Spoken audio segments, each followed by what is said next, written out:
출근 시간을 절약하기 위해 새벽 출근을 시작한 지도 어느덧 20여 년째.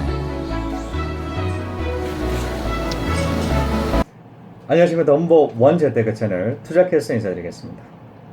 자, 오늘의 주제는 9.12 대책 관전 포인트입니다. 시작하겠습니다. 저는 온리 몰입합니다.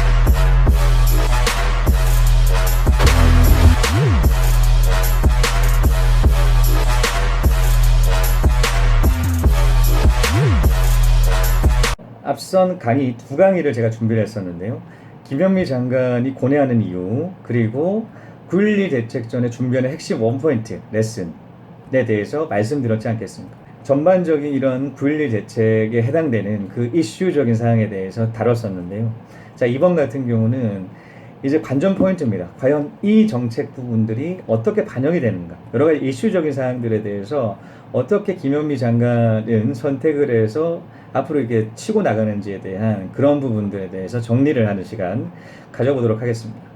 첫 번째는 신창현 더불어민주당 의원이 이제는 한 공무원 LH공사에서 설명회를 개최를 했던 그 사진 부분에 대한 언론에 배포를 했지 않겠습니까? 이제는 원본의 문서를 받아서 그 원본 문서를 이제는 언론에 배포를 했어요. 초선 의원이었기 때문에 그 대처의 미숙한 부분이 굉장히 느껴지죠.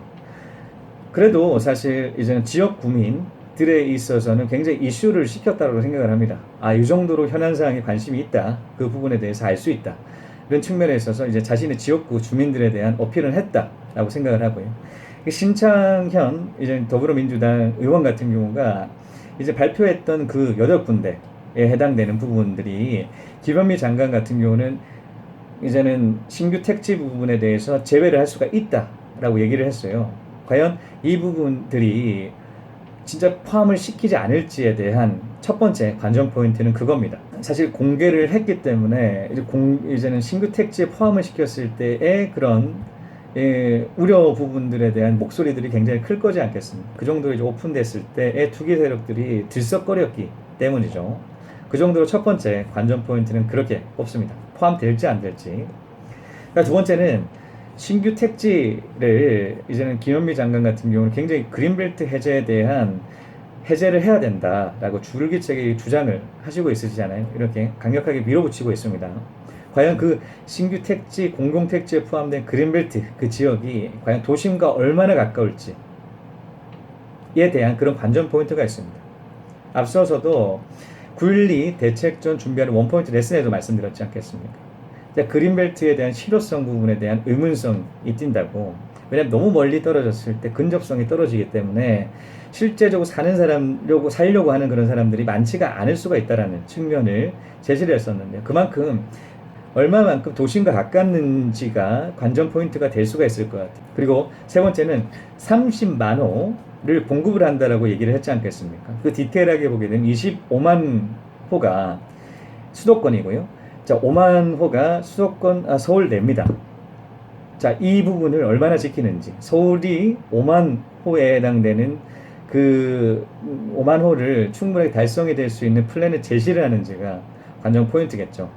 과연 30만 호를 달성을 시키는지, 아니면 앞서도 말씀드렸듯이 오늘 1차를 발표를 하고 2차, 3차를 계속 발표를 한다고 했던 것만큼 절차가 완성되는 대로 2차, 3차를 발표를 한다고 했습니다. 그만큼 2차, 3차 때 추가로 발표를 해서 30만 호를 채워낼지.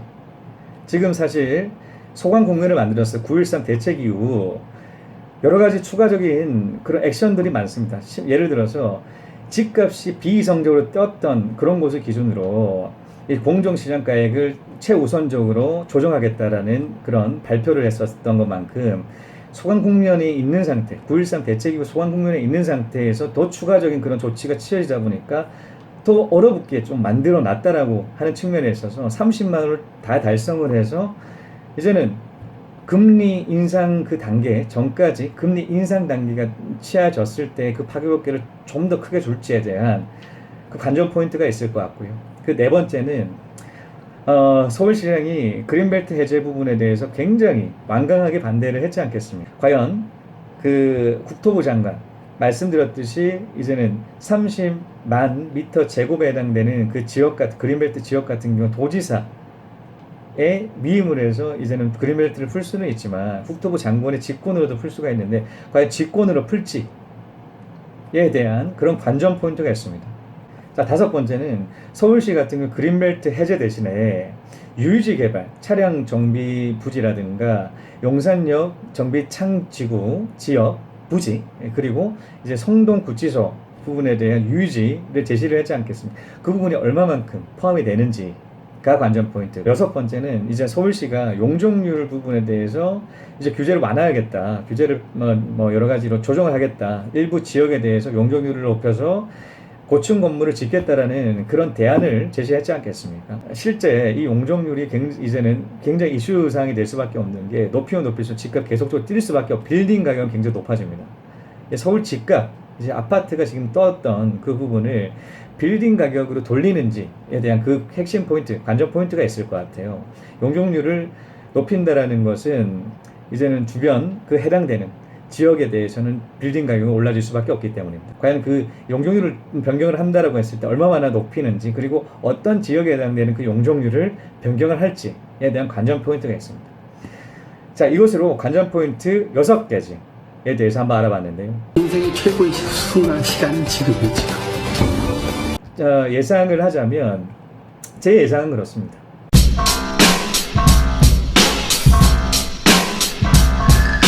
자, 신창현 국회의원이 이제 더불어민주당 국회의원이 이제는 공개를 했던 언론에 공개했던 8군데 중에서 일부는 포함이 된다.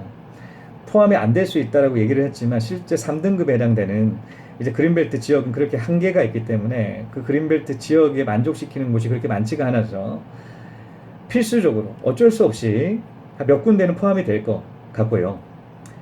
그리고 두 번째는 서울시가 여러 가지로 막 제안을 했지 않겠습니까? 이 그린벨트 해지 부분에 대해서 굉장히 부정적이었었는데요.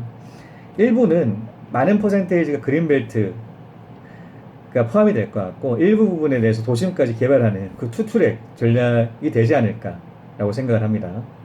그리고 최초로 발표했던 수도권 5만 가구에 대해서 제공을 한다, 공급을 한다라는 목표를 세웠는데 그 목표치는 조금 더 뛰어넘을 것 같다. 좀 많이 뛰어넘을 수도 있고, 하여튼 5만 가구는 좀 높을 것 같다라는. 왜냐하면 사람들이 기대치 그 이상을 제공을 해야지 이 대책 부분이 비이성적인 집값을 잡고 투기 세력에 대한 실수요자를 보호한다는 측면에서 좀 더 파급 효과를 줄 수 있을 그런 카드로 쓰이기 위해서는 실제로 봉표를 했던 5만 가구 그 이상이 돼야지 이 효과가 있지 않겠습니까? 그런 부분에 대해서 김현미 장관도 역시도 마찬가지지만 고민을 했을 거다. 5만 가구 이상이다 라고 저는 생각을 하고요. 그 네 번째로 서울시가 그 제안을 했던 용적률 변경 부분은 굉장히 조심스러울 것 같은데요. 일부 해당되는 지역 부분에 대해서 용적률은 증액을 시키지 않을까, 증가를 시켜서 이제는 고층을 지을 수 있게끔 변경을 하지 않을까. 그게 사실 도심지가 되면 최적의 조건이 되겠죠. 왜냐하면 빌딩이 있는 지역에 대한 용적률을 건드렸을 때 빌딩 가격이 올라간다는 측면에서 굉장히 조심스러울 수밖에 없겠죠. 집값을 자꾸 자는데 빌딩 가격을 올려버리니까요.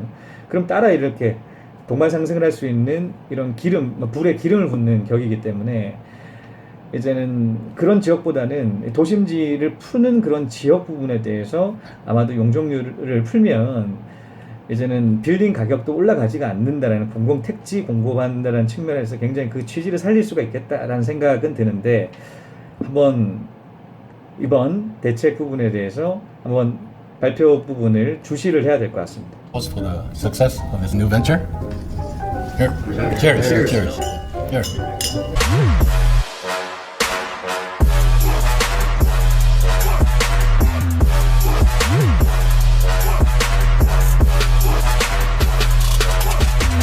자, 이것으로 9.12 대책 전 관전 포인트 6가지에 대한 정리를 하는 시간을 가졌습니다. 시청해주신 여러분 감사합니다. 다음 시간에 또 뵙겠습니다.